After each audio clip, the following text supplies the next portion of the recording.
Welcome everyone, I'm John Tucker, Director of Operations for Gjøa Youth Soccer. Just a quick word about the format before we start. Everyone except our panel is muted and will remain muted throughout the presentation. Please be aware that we're recording this and we will post it publicly to our YouTube channel in the very near future, and we'll share the link. If you want to ask a question, please use the chat and send it to me, John Tucker. Send your questions to me and I will share them with the panel. We hope to get to every question, but time may not allow every question to be answered. We'll do our best. We're also going to try to have a couple of people ask questions live on camera if there's time, but we'll see whether or not we get to it. All right, so enjoy the presentation. I'm going to turn it over now to Anthony Brockbank, our Assistant Director of Youth Soccer. Take it away. Okay, thank you, John. For those who don't know me, yes, I'm Anthony Brockbank, Assistant Director of Youth Soccer. And this is our fifth event at running the College Information Night in a row, and our first one on Zoom. Okay, so normally we'd do this at the clubhouse, but we're trying out on Zoom this year. And it's important, I think, to say before we start that college is just one part of the overall club and the pathway. So we've had a lot of success recently with players getting to the college level, but it's not for everyone. So yes, that said, the players who are thinking of playing at college, whether you're currently at high school age or even younger, you should include your coaches and the club in any conversations. Once you've narrowed it down, and you're going to hear a lot of information about this, because we keep getting more and more relationships. You know, we may know former players from the club who are at certain colleges. We may know some schools well, SUNY Purchase being a recent example.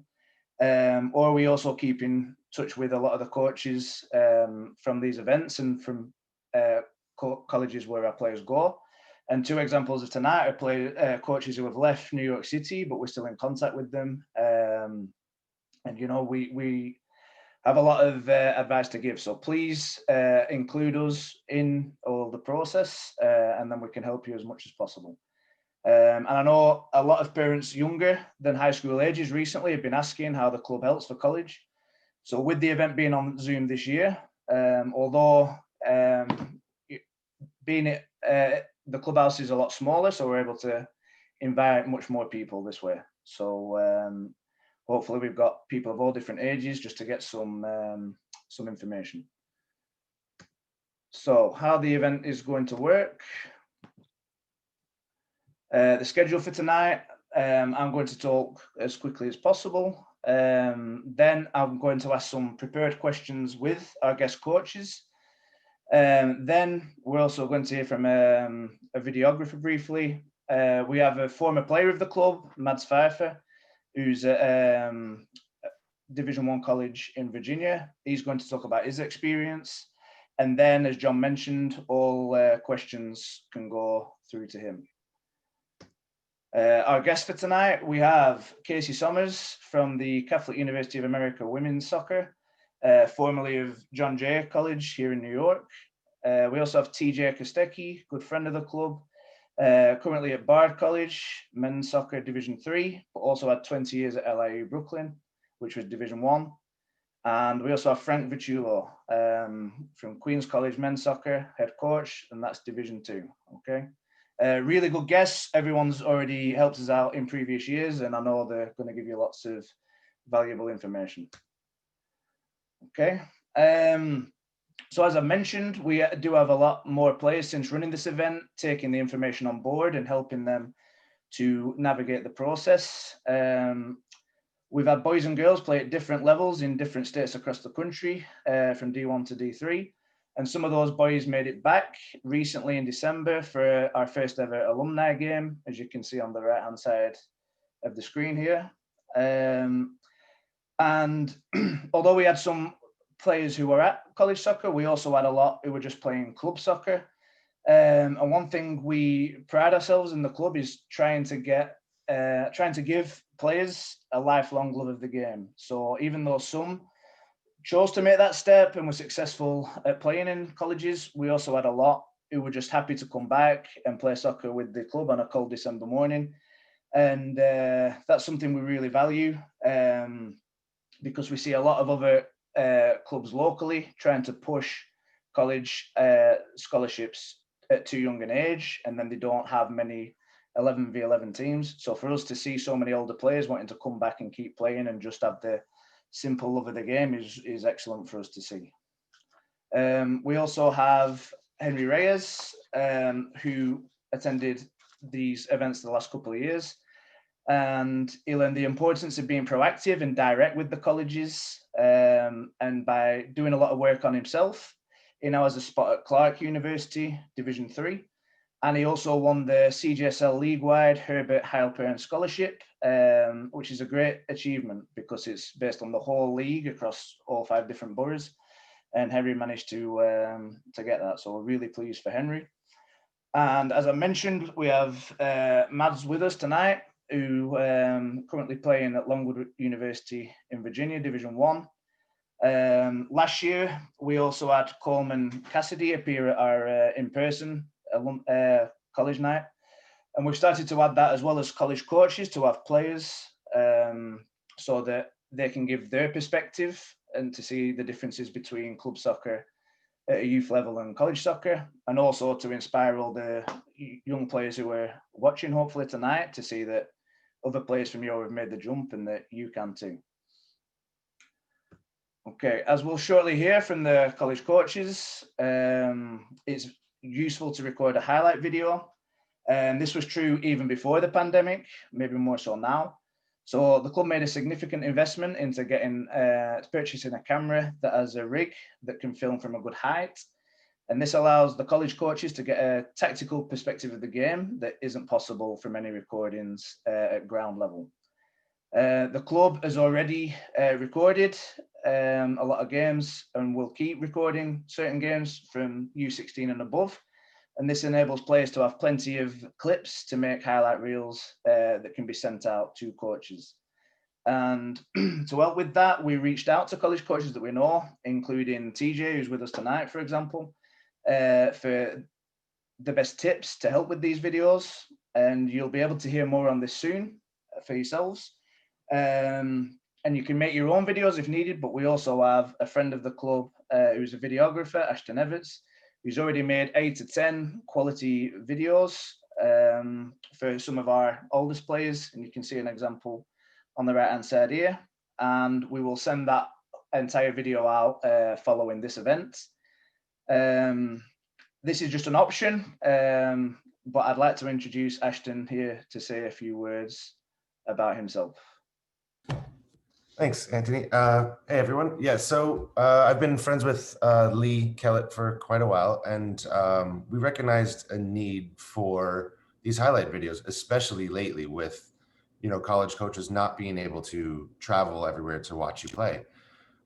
So we came up with getting the camera equipment that we needed, and now we are kind of fully underway, where if you want to get a highlight video made, you just kind of send me all your info. We have a couple emails and I put it together for you. And it's a really great way to get in front of these college coaches, and you can kind of send it to as many college coaches as you want. And it's also a nice thing for you to even just have as you get older. You can look back at, at your time playing for Gjøa and, in your younger kind of great days of playing. So I'd be happy to talk more with anyone that's interested in ever having one of these. I think the guys will send you my info, and look forward to hopefully working with some of you guys. Thanks. Okay, thanks, Ashton. Okay, so now we'll invite our college guest coaches for the discussion. If you guys could just turn your video on, please, and unmute yourselves.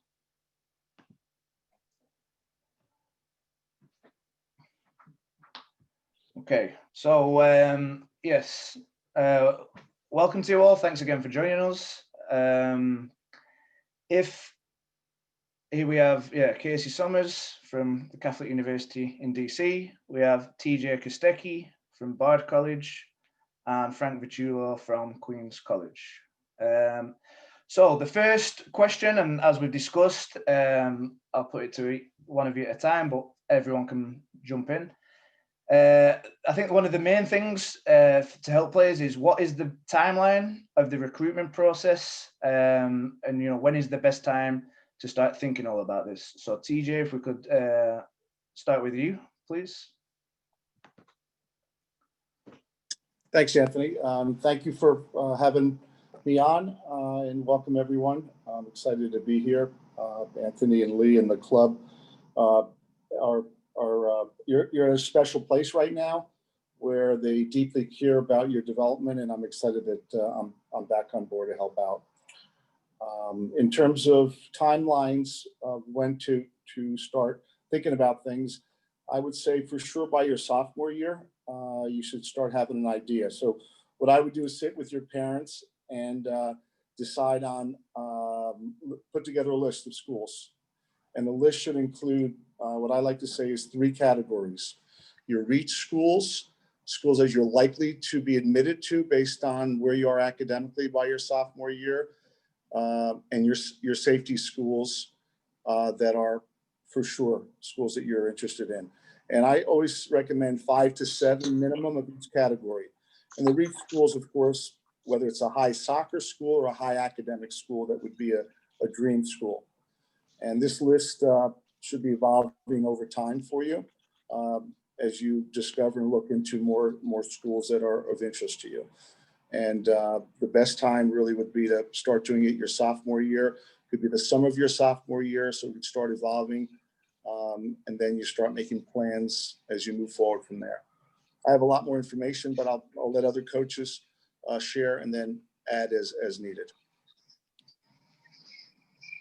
Yeah, TJ, you touched upon it. I mean, basically your sophomore year, and you made a great point. It should be evolving as they get older, going into their junior year and senior year, both academically and athletically. Sometimes players develop a little bit earlier, sometimes they develop a little bit later. So maybe that school will change as you get older. And then as you get your PSAT scores and then your SAT scores, some of those schools may evolve, whether your reach school was now within reach, or it's just too much of a reach where academically you're not going to be able to handle either the academic load or even able to get in academically. So there's a lot involved, obviously. And then as the college coaches know, and this might be new to some of the players, getting doing the NCAA eligibility center, where they say you're Division I eligible or you're Division II eligible. That will also come into factor, and maybe we'll touch upon that later on in this Zoom.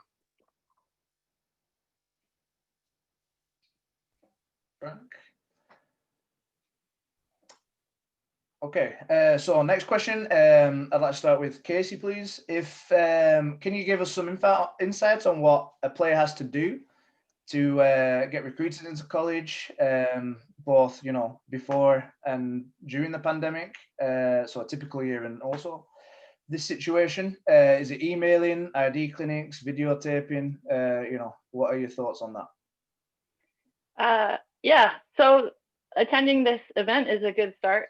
First of all, to just get some insight, listen to some coaches. I think recruiting has changed a little bit this year, and I think probably for the next 2 years, the timelines to some extent are kind of a little bit out the window, just because the players in college are going to continue to decide if they're going to maintain their year of eligibility that they've been given back. But email is definitely huge. You can kind of separate yourself a little bit by getting on the phone or requesting a Zoom call. I've had a lot more conversations with recruits at an earlier stage, I think, than ever before, because it's a little challenging to get out and see players. But emails, the highlight films you mentioned are important, even more so now. I like to use highlight films kind of as a way to get your foot in the door, and then I personally prefer to watch full game tape. But it's definitely helpful to get that first 3-4 minute highlight film and then start the conversation that way. Hopefully it'll start to get a little easier, but I think visiting campuses will be huge. So you can go get a feel for what it's like to actually be there. And if it's, I would say, one of your top programs, the ID clinic will give you a sense of how the coach will run a session. There's potentially some players there that you can meet. So I don't think I would just pay to run all around and do any college ID clinic, but if it's definitely one of your top contenders, like that's worth the investment. Great, thank you. Okay, so next question to Frank, please. So how and where do you most typically recruit players? I think sometimes players are under the impression that college coaches are wandering fields on weekends, randomly scouting players, and that's not the case. So could you give us some insight on where you get your players from?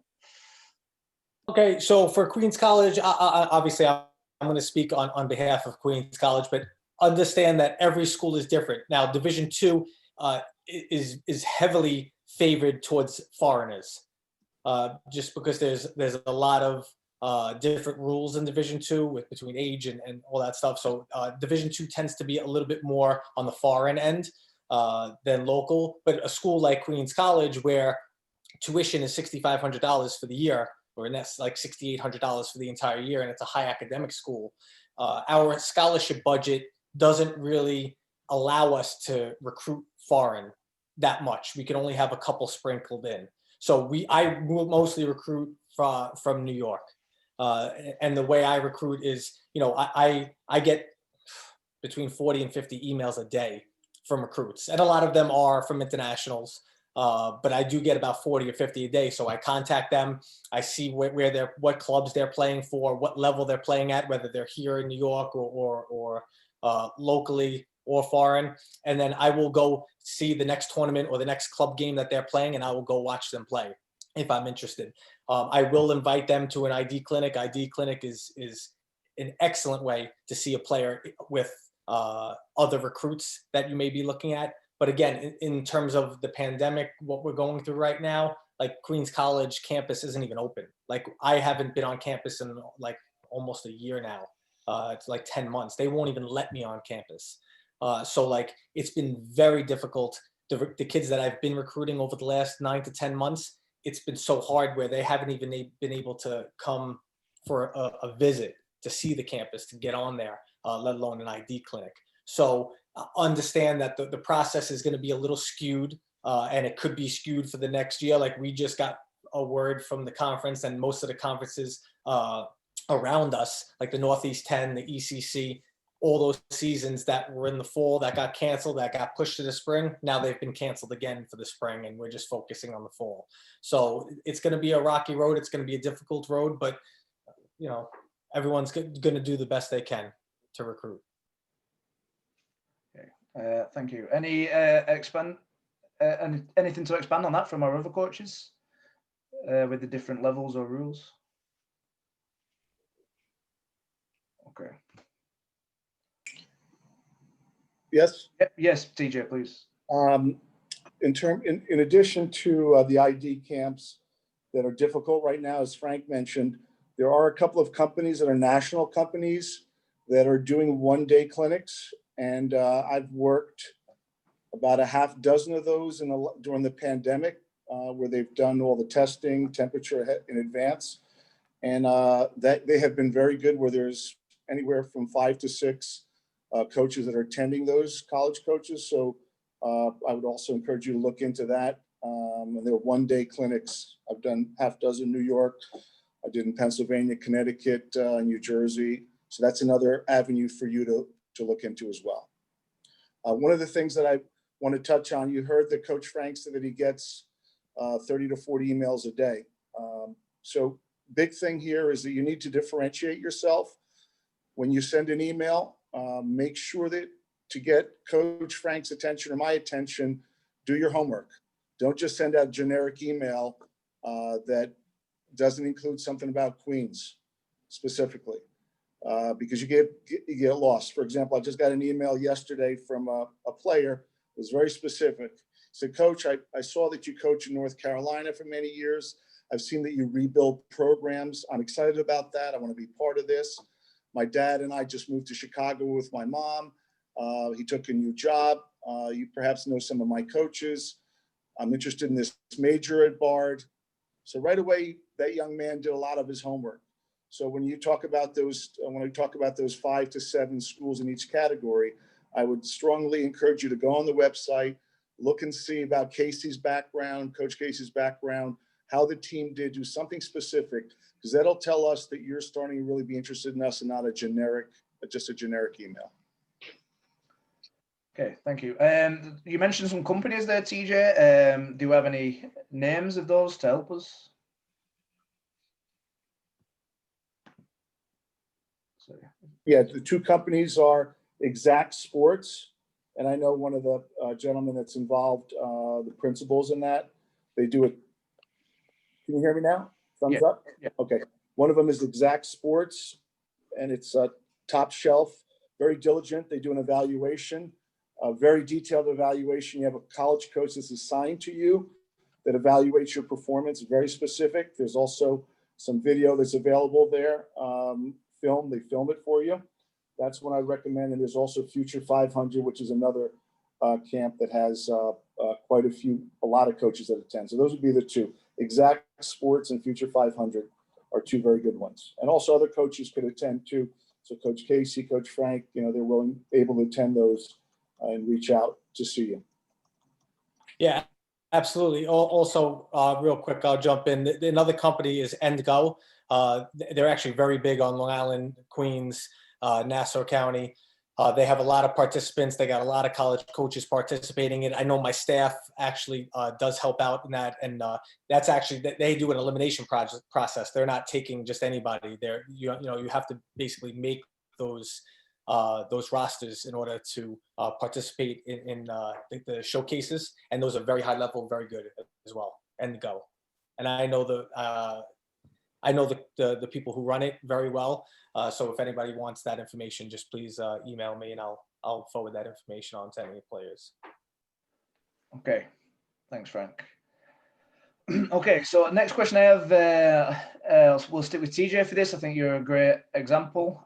So what are the differences in the, because last time we spoke to you, last time you did the event, sorry, you was a long-standing Division 1 head coach. Now you've moved and you're at D3.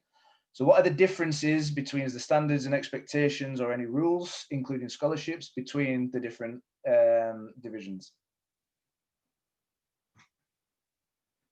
And we can start with TJ and go around.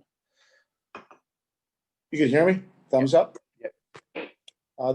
There's plenty of differences between them. Let's talk about on the scholarship level.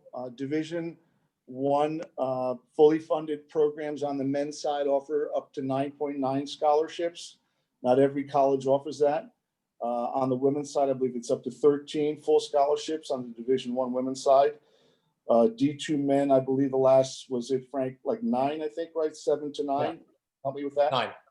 Thank you, 9. Yep. 9. And again, not every program offers it, but there's some schools that are very much more affordable, as Frank mentioned, where the cost, even though they don't have scholarships, it would be more affordable and perhaps a better choice for you to go to a school like Queens than one that is going to give you some money.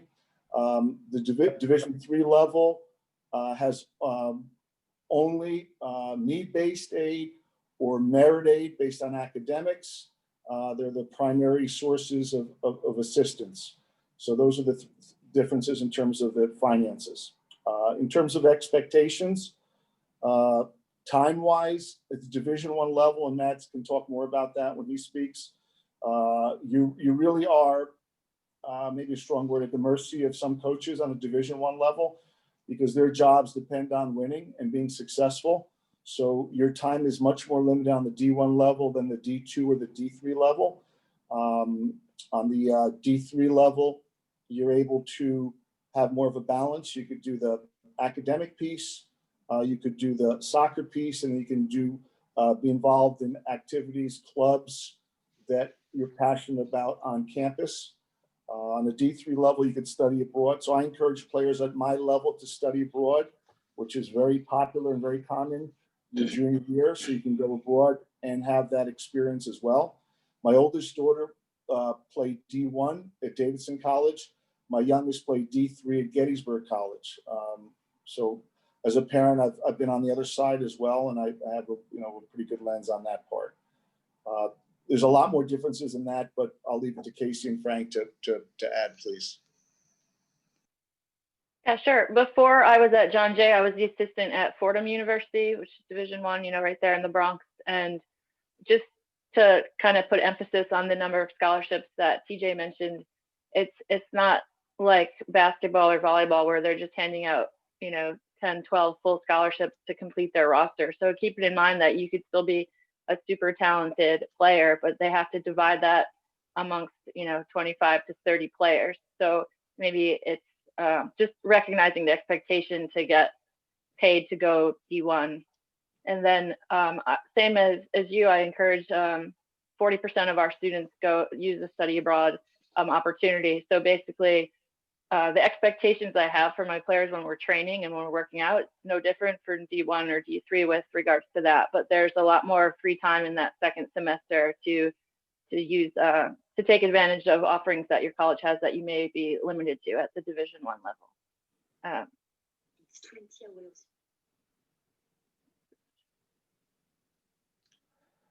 And the travel is a little different too. So during the season, most of our games, you're there and back in one day, maybe one overnight trip a week. At Division I, where I also played at Fordham, you could leave on a Thursday and come back on a Sunday because you're playing 2 games on the road, you're flying around the country and stuff like that. Okay, thank you. All right, so next question, Casey, if we could stay with you. Could you talk a little bit about how college coaches are interested in recruiting an individual player rather than a whole team? So they might not care too much about what club you're playing for, as much as what are you like as an individual character, how you played on with your skills and abilities and so on.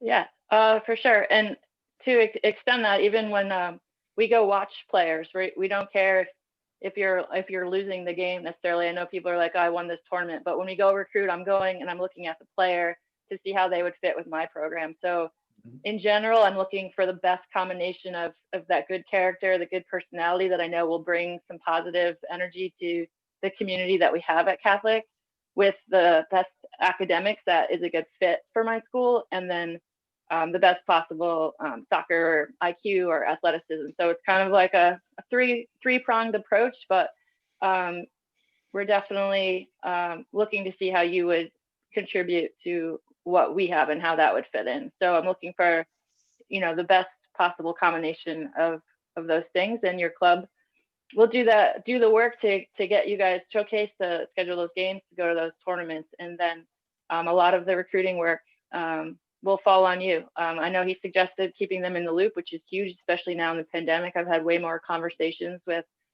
club and high school coaches, but you really got to present yourself the best way possible to the coaches.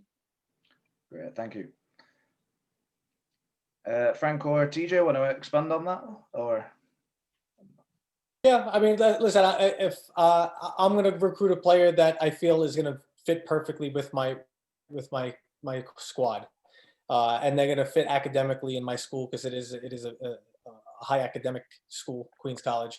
So, but I'm really looking for a team player. Obviously somebody with a high IQ, work ethic, those type of things, but I want a quality teammate. I want somebody who's willing to work hard and do anything they can to help us be successful on and off the field. And that's what I'm looking for. Obviously you want to recruit obviously quality players and kids that are playing for high level clubs, obviously, but that's not necessarily that's the end all be all. Like if I got an email from somebody and they're not playing for a top club, it's not like I won't go recruit them. I'm looking for a quality player that's going to fit in my squad, that's going to help us be successful, and that's going to represent my school, my athletic department, my squad properly. And I won't have to worry about them academically on or off the field for 4 years. Great, thank you. Yes, DJ. So in terms of the football part, I think we all know what a good soccer player looks like and whatnot. The other part, and Coach Frank talks about character. So I want you to be aware of certain things that I look for, and not only myself, other coaches. When I'm watching a game, and Coach Casey mentioned about we don't care if we're winning or losing. Sometimes I like actually to see your team losing because I want to see how you're doing when you're behind. I want to watch and see when your team gives up a goal. And if you're a center back, how do you respond to that? Are you going to inspire your team, or are you going to shout at the goalkeeper? Or are you going to put your head down? I'm looking at, if there's a player that I'm very interested in, at halftime after the game, is the player switched on listening to the coach? I'm going to look at if there's a foul made and the coach and the player doesn't get the call, is he going to give the referee a hard time? These little pieces that Coach Frank talks about, the character pieces, are super, super important. I've not recruited players because of their behavior on the field more than a few times that were very interested in playing for me at different places. So how you behave, what you add to a team, to your team, no matter what how winning team, top club or not a good club, is a really crucial part of what we're looking at. Okay, excellent answers there. Thank you very much, guys. So that's it just from my leading questions. I'm going to give you three coaches a break while we introduce Mads, and then we'll bring you back for the parent Q&A session. Thank you very much. Okay, so Mads, good evening. How are you? Good evening. I'm good. How are you? Very well, thank you. Very well. So as the college coaches were talking about already, about the demands of different levels, being a Division 1 player, can you talk a little bit about the academic pressures or the life balance? How has it been playing soccer at college, but also just being a student? Right, and that's the biggest thing that I noticed when I came there. Obviously, soccer was a big part of why I chose to go to college here. But also, I mean, as you say, you are a student athlete, and especially at the school that I was at, the academic demands were very high, and that was something that they prioritized in the program. And you needed to maintain a GPA of at least a 3.0, and they put out a lot of time with that. So you had soccer and you had a very busy schedule, but even then, when you would have some spare time, you would need to put that into academics, and you needed to do at least 8 hours a week of mandatory study hall, and then also every Sunday you needed to do 2 hours with the team of another mandatory study hall, just for the school to make sure that you were staying on top of education as well, besides that of soccer. Okay, so you was very busy there. Very busy. That's good. Okay, and can you also talk a little bit about the difference between being a player at the youth level and college soccer? So I know, for example, when we worked together, it was all about development rather than just purely winning the games. And college may be different. Could you talk about that, please? Yes, of course. Obviously, yeah. When you're at youth soccer, one of the big differences is always also the time. When you play youth soccer at a club, it's 2-3 times a week, where when you're playing at the Division 1 level, it's several times a day. You don't only work, playing soccer, you also work on your body. You go to the gym, you go to rehab to make sure that you rehabilitate your body so that you don't get injured. And then obviously, like TJ said earlier about the coaches and the demands, you need to get results, and that's something that they expect from the coach. So it's not just about developing, the coach needs to get results as well. So that's something that you feel also when you're playing. Obviously you need to develop and focus on your game, but if you're not developing results on the pitch as well, then you feel the pressure as well. Okay, so yeah, it's quite a big difference. Yeah. And then also what our coaches were discussing about attitude. I think you'd fully admit that from the team you were on, you might not be the necessarily most naturally talented player, but you had a very, very strong attitude. Can you talk about how that helped you, and if you noticed it was very similar from all your teammates at the college level? Yeah, I don't think I was ever the best player on my team, and I've never been the best technical player at the level that I was playing at. but I've always been the one that wanted to work the hardest, that I had a goal that I wanted to reach, and I dedicated all my time to that. And I think that was one of the, when I set up the goal, that my goal was to play Division 1, I just kind of said to myself that, you know, I'm going to do everything that I possibly can to make it. So if I don't make it, at least I will not sit then and think, could I've done more? And I don't think I did that. And it's the same when with the teammates at the Division 1 level. Everyone wants to work, and that means even though your schedule is so busy with both academics and soccer, still, when we only had an off day one day every 2 weeks, and then still on the off day we would get together and train. We would stay after training even on the normal days, just to work on the things that we needed individually to develop. So I think that that's something that all players at that level share, because talent will only get you so far, but if you don't work that hard, somebody that works harder than you will just take your spot. Yeah, great answer. Okay, and then last question for me at least. Can you talk a little bit about your recruitment process for Division 1? Because yours might not be the most typical. I remember the video we made in Sunset Park together. Yeah. So can you just talk about how it was you taking the lead, you know, working to speak to coaches and putting that time and effort in, and how it got you the D1 placement?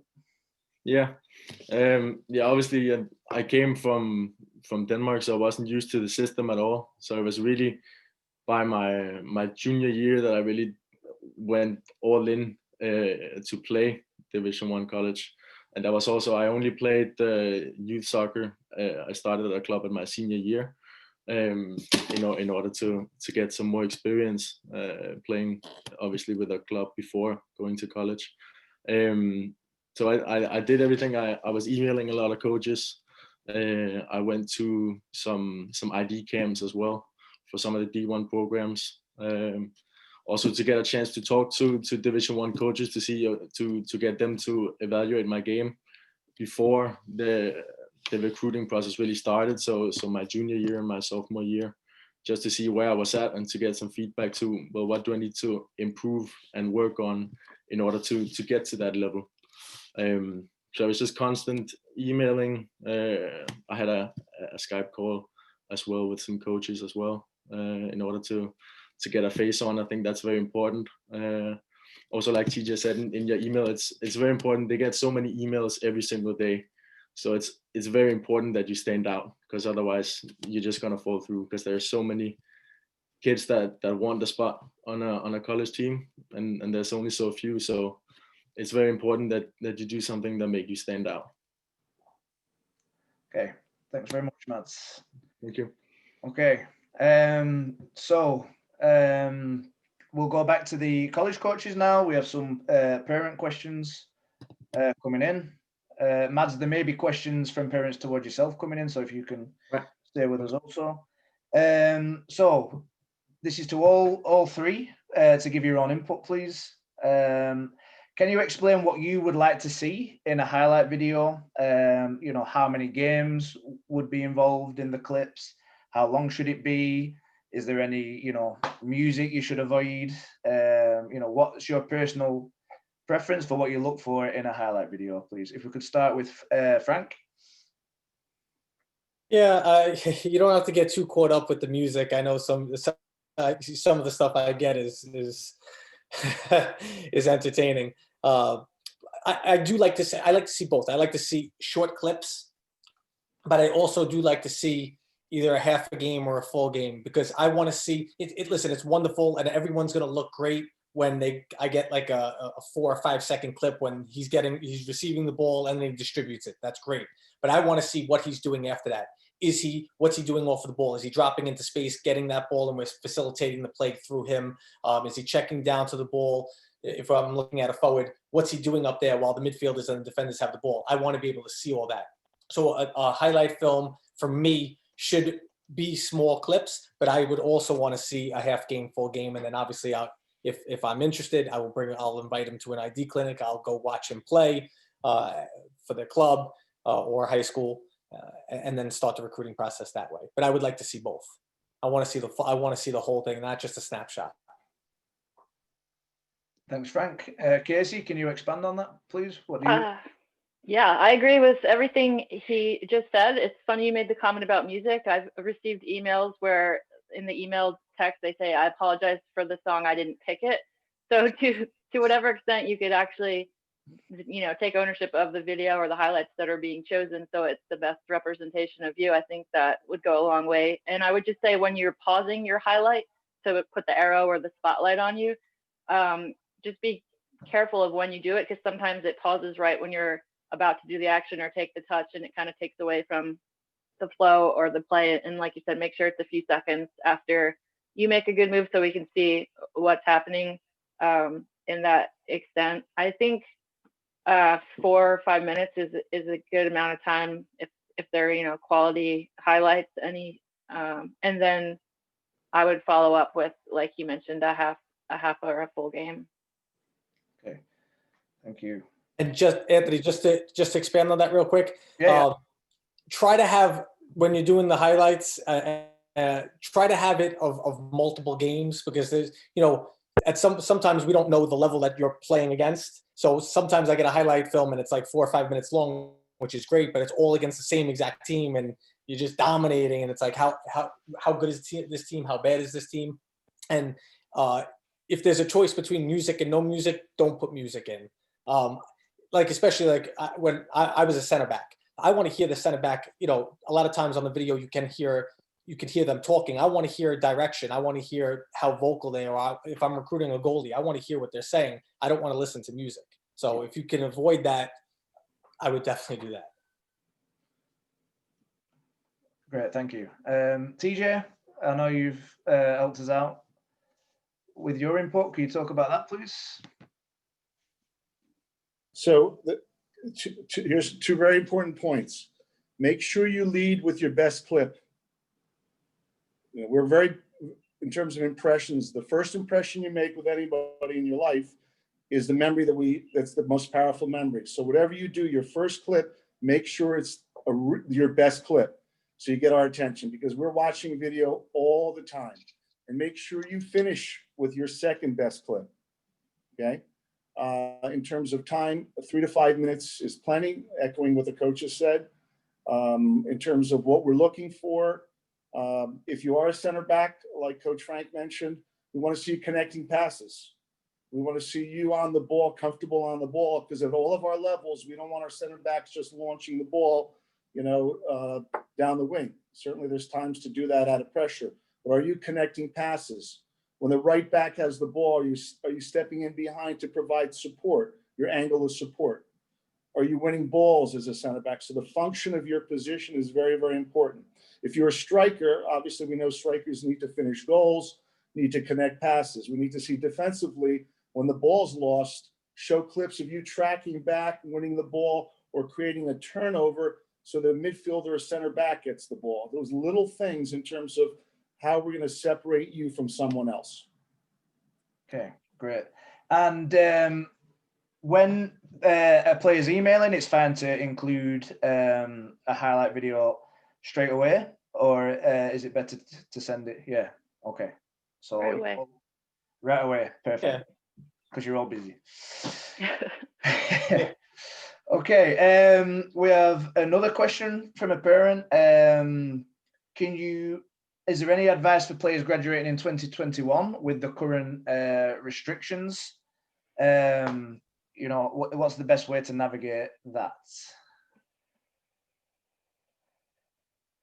Or is life so much up in the air that it's difficult to say? So the question is, one more time, can you say it again, please? Yeah, general advice for players graduating in 2021 with the current pandemic restrictions. Well, advice would be in terms of, it's difficult to visit. We know that our campus, I don't know about Casey, yours and Frank's, but we can't have any visitors on BARD right now, only our students. We do have classes that are in person, which is great. So really important for you to go online and do online tours. Since it is 2021, you need to be super aggressive and on the front foot. If you send an email out, ask for a response. So if you send something to a coach, Coach Frank, here's my information. Please let me know if you could see me fitting into your team. Ask the coach for a response. Don't just put it out there that I'm interested in your team and I love this, that, the other thing, but ask us to respond to you. And we'll be honest. Recruiting is finished, or yes, we're interested in where we are over there. So it's really important for you to take ownership of your own recruiting. Look at yourself as a brand. You're branding yourself, and be persistent. Be persistent, because there might be a coaching change. There might be a new coach. Coach might be leaving. So make sure you're following up and being persistent, being a pain in the neck, essentially, because there's so many other players that are looking for spots. Okay, thanks, DJ. Any advice from the other two, or is that covered? Yeah, I mean, that pretty much covers it. It's been a unusual time for everyone, so just recognize you're not alone. And I know some teams have filled up because players are staying. So for me, like, I'm done for 2021. But if I see if they're talented players, or let's say BARD is your dream school, having an open mind to ask if they have tryouts, or you can still get yourself into the school and have an opportunity to play, if with the mentality that Mads said he mentioned. If you want it enough, you can do everything to try to get yourself on that team. Great, thank you. Yeah, and just ask a lot of questions, because every school is different. Some things are determined by, like, we're determined by CUNY. So it's not only just Queens College, it's the whole CUNY system that we have to answer for, along with the conference. So there's a lot of moving parts. So just ask questions if you're allowed to visit, if you are having ID clinics, where the coach would be able to see you play. Ask a lot of questions to the coach, because everything is so up in the air right now. Yeah. Okay, thank you. And there's no blanket answer. Everybody's situation is different. Yeah. At every school, at every level. So yeah, that would be the best advice I could give. Thank you. Thank you. Another question we've got in is, what is the walk-on process like? Could you explain what that is? Is there one at your school? How does it work? So for me, Yeah, I do. Yeah, let's go on. Start with Casey, please. No, okay. Sorry. I offer a tryout, typically 2 to 3 days, open to whoever a student already comes. Some of them I maybe have recruited and they chose to come, and the invitation is there, and it'll be the start of our preseason, and I'll make the decisions from there. So this year I did actually take 2 walk-ons. In this past fall, even though we didn't have a season, we were able to have some practices. But in general, we offer it every year. Great, thank you. Frank, please. Yeah, we do. I do take walk-ons. It's not a quick turnaround process, because there are some NCAA rules that are involved with trying out, between eligibility and all those type of things. So it's not that easy. Ideally, if somebody is in the school, I'll have them try out in the spring in order to get a look at them for the fall. But if they are an incoming freshman, it will be during preseason. But again, it's not just I walk on to the school and onto the practice field and we're gonna try out. There's a process that we have to go through with the NCAA. So it has to go through compliance, and there's a whole lot of moving parts for that. But we do take walk-ons, and ideally it'll be during the spring. Okay, great. Thank you, Frank. DJ, is the same for you? Yes, and it's the same. It's if you're really focused on going to that school, and that if you want to walk on, make sure that school is your right fit. That's where you're going for in general, not just in that situation. Make sure the school fits all your criteria. And January would be the best time for my program, or to have a conversation with me once you're in. We would take a look at you in the winter session. Okay. Another question from parents is, this can be to Casey to start with. Do Division III coaches have any influence with the financial aid office for merit or need-based aid? I would say we have a relationship, we have a liaison, we can maybe get information a little like to you a little bit quicker. We identify our student athletes through the admissions process, but you wouldn't get more merit-based aid just because you are a soccer player. We can just kind of send we can get you a likely letter. So before you apply, admissions will say, if you keep your GPA at this level, this is how much money you can expect to receive for coming. So it's helpful just to kind of get a sense of what you can expect down the road. Okay. DJ, is the same for you? Yes, it's the same. It's exactly the same process where we can help navigate that and you know, connect and open some doors, but we don't have any influence at the Division III level. You're not permitted to have any influence in terms of financial aid. Okay. And TJ, if we could stick with you on another topic, you mentioned you don't just want balls cleared away. So we'll start with you, but it's also to all three. How important is a playing style for college coaches? Is there a lot more direct soccer in playing to win, or you know, do you value how much is playing out from the back value? Because that's something that we try to do from a very young age, and obviously it's difficult when you start playing that way when you're very young, and you get better at it over time. TJ, I know you've assessed some of our teams practicing, so if you could just elaborate on the playing style aspect, please. Can you hear me? Yes. Yeah, sure. So a very important priority for you is to do research on the coaching style of the team. So all of our games are on video, easy, you know, on YouTube. I'm sure you could find that. And based on how you play, it's very important for you to make sure that the schools that you're looking at match your style. So often I coach at Division I level, as Anthony knows, for several decades. Many teams at the D1 level play super direct, over the top. My team did not. I don't like that, the way that plays. It's never going to be the way I play. But if you're a short midfielder who's good on the ball, who's technical, that may not be a place for you. So you make sure you're doing your homework over there.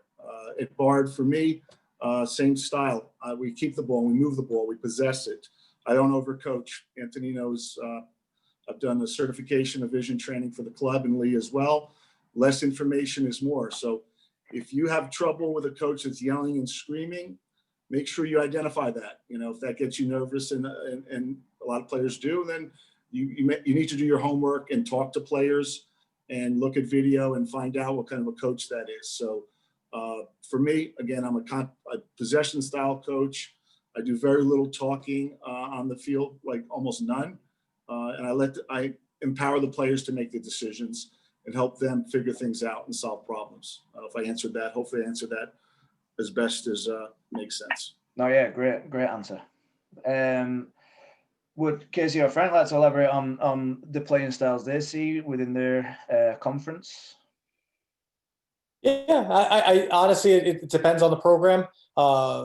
You know, some teams are very direct, and some teams are possession based. I like to play possession.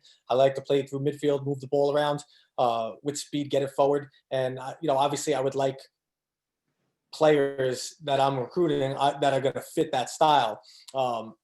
But if a kid definitely has qualities, I would love to bring him into the program, and everybody adapts. But as TJ said, it's the whole ball of wax. Are you going to get along with that coach? Some kids like to be motivated and are okay with being yelled at. Some kids do not like that at all. So that also has to go into your decision. And you may not get that on the video or watching them on. I always suggest you go to a game. Go to a game in the fall, see how the coach is on the sideline, see how the players react, see how the playing style is, because it's crazy when you watch something on TV. It's totally different than when you're in person. You know, the speed of play, everything is just totally different. Physically go to a game, see the style in person, and see if that's going to be a fit for you, both the coaching style and the players. Okay.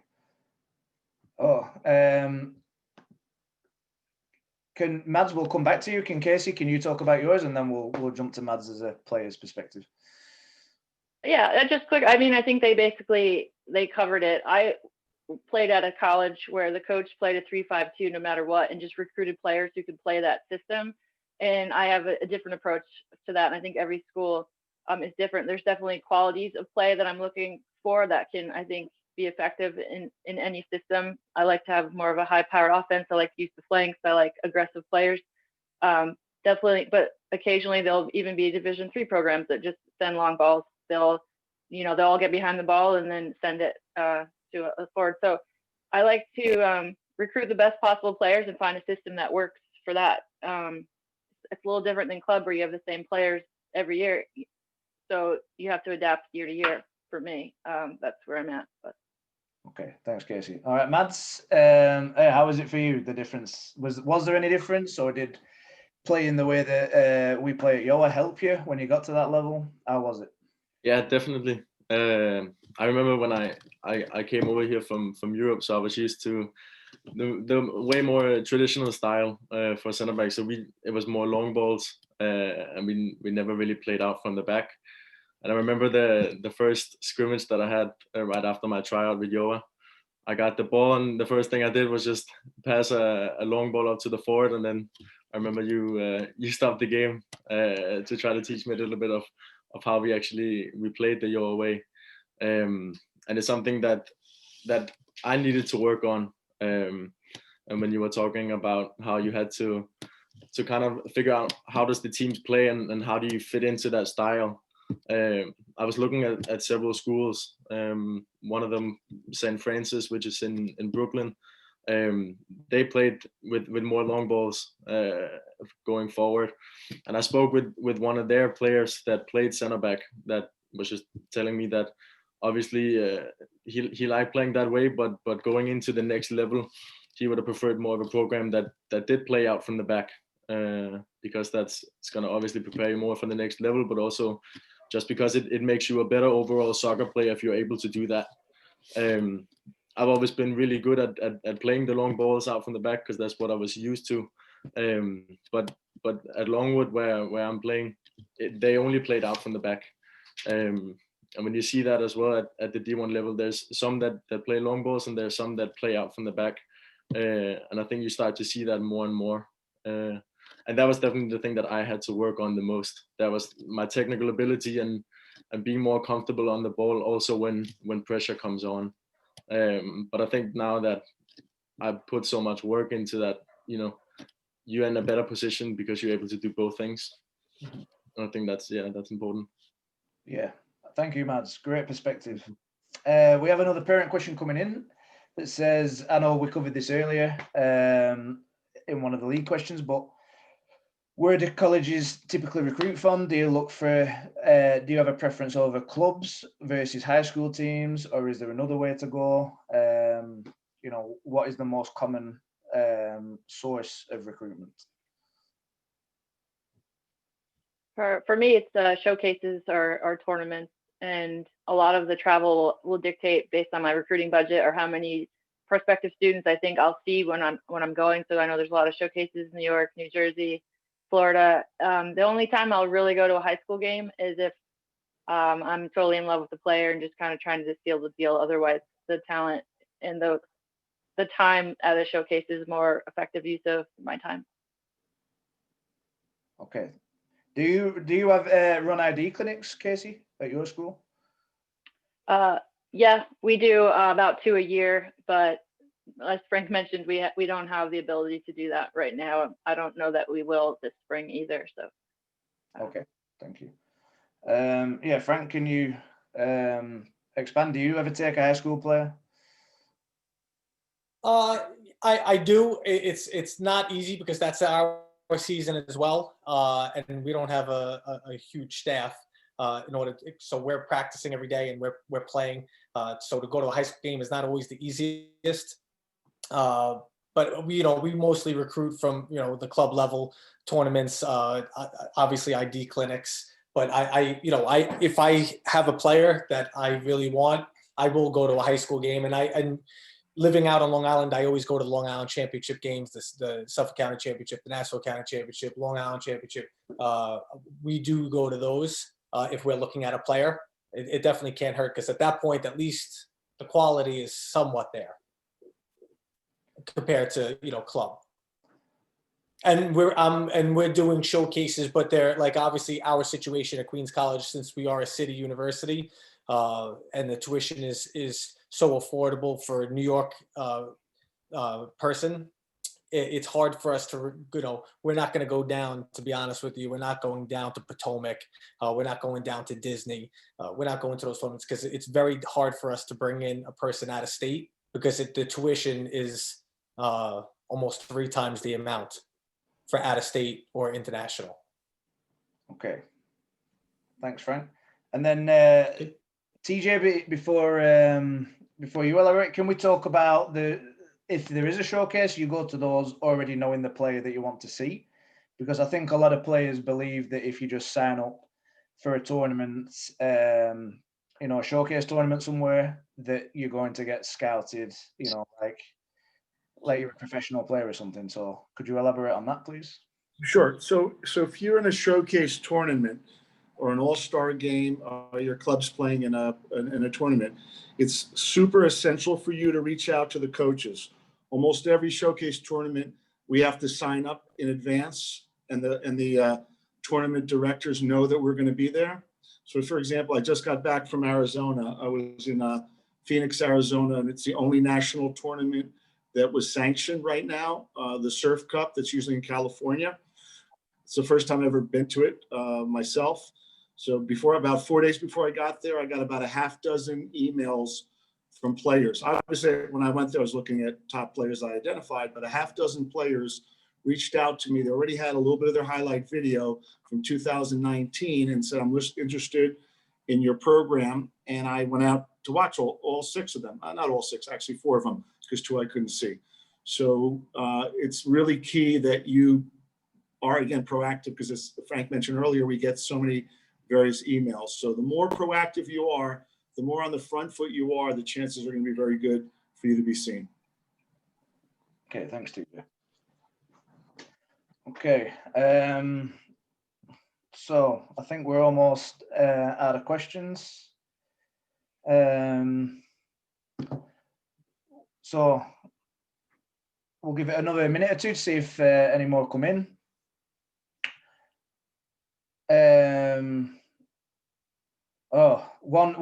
One's just come in. Do you pay much attention to social media or Instagram, for example? That can be to anyone. Absolutely. Yeah, absolutely. I mean, as soon as we start actively recruiting a student athlete, we're going to go on there to see, because like I said before, someone's character, you want to bring in high quality players, obviously, to your program, but you want high character student athletes as well, because they are going to represent your athletic department, your school, and my program. So I'm definitely going to go on social media. I'm going to see what they're posting and what they're doing. And it's really important that you represent not only yourself and your family well, but when you come to my school, that you represent us well, because it's a reflection upon me that I'm recruiting you. So I'm responsible for the players I bring in, just like it's my responsibility to shape the next 40 years of your life with the 4 years that you give me, that you're entrusting with me and me and my program. I have to do my due diligence as well. Okay, great. I don't know if you want more answers, but I do a quick search, but I also like to see when prospective student athletes follow Catholic on Instagram or social media, and sometimes it helps you understand the program a little bit and get to know the players. And sometimes it's a conversation starter when you actually call the coach and say, hey, I'd like to see what your team is doing. That looks fun, something like that. And just a quick, any goalkeepers on the phone, we were talking about recruiting and what we look for.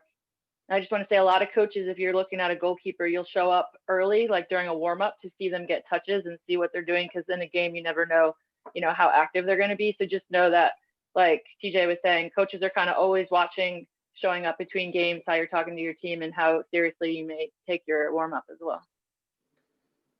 Thank you. Okay, and then the final question, I'll ask this to TJ first. So as well as just tournaments and, these showcases where you have to travel quite far, how useful is it to talk to local clubs? So, for example, we've got Frank on Long Island or TJ in upstate New York. Would you come to Brooklyn to watch one of our games if you was interested in a player, or would it have to be in a tournament sense? Absolutely. If there's a player that we feel is a quality player, I wouldn't just show up without seeing a video. We don't have the time to do that. But if it's someone, for example, Lee had mentioned early on the call that he has someone very early on the call that he'd like me to look at, who's a 2022. So we're going to have more of a conversation about that. But I would absolutely, and as we move forward, plan to come to Brooklyn and watch him play. So, without a doubt, or my assistant coach, but I would be the one that would do that because I'm building a program right now. So I want to have first eyes on all the players that I'm bringing in. So that's a hard yes on my part. Okay, thank you. Is it the same for you, Frank? Oh yeah, absolutely. I mean, I do live out on Long Island, out on the east end of Long Island, but I also coach in Queens. But anywhere in New York, if you you called me and said, Frank, I got a player here, I think he's a good fit for your program, I'm definitely coming down. Based off of recommendation, based off of an email I may get from the kid. So I would definitely travel there, 100%. Okay, and the same for you, Casey. Is that the same down in DC? Yeah, and truthfully, I would come to Brooklyn too. It's actually not that far, but when there's certain players you want to see, I still have a lot of friends and family in New York, Connecticut. Like I would make something happen around it to make, the best use of my time and maybe see another player. So nothing's off the table. The more you can communicate with coaches you like that you're playing. I always say you can never email me too many times if you have schedules or games, because I just never know when I'll be able to pop out and see something. Okay, perfect. And then really quickly, Mads, the same for you. When you was playing, yourself and some of your teammates, like Coleman, for example, Simon Law, who's at Oberlin in Ohio, you all had college coaches locally come down to watch your league games. It wasn't specifically tournaments. No, it was just, obviously it's, they're so busy and they have so many players that they have to go see that are spread around the country. So it's really, just the fact that if a coach have the opportunity to come watch you play, that's a major thing. So I was sending everything from the Gjøa games. I was sending high school games as well, and even some scrimmages, just to hope that one of the coaches had time to find a date where they could come down and watch us play. Okay, perfect. Okay, so I think that brings us to an end. I'm really grateful to all four of our guests. I think they've said a lot of messages that we've been putting out there for a while. So I'm extremely grateful to them all, and I know that all the parents will be too. So if we could all give them a round of virtual applause, please. Thanks very much, guys. And we will be sending out this recording as well as some of the links that we've mentioned earlier. So there'll be a follow-up email. So thanks very much to everyone, especially our guests, and good night to you all. Anthony, thank you again, man. Yeah, thanks, Frank. Third time I'm doing it. Thank you very much. TJ, good luck building Bard. Excellent, Casey. Nice seeing you, and Mads. Good luck, man. Thank you. Have a great season. All right. Be well, guys. Appreciate it again. Anthony, thank you. Lee, thank you for having me. Appreciate you guys. Thank you for having me. Stay safe, guys. Yeah, good.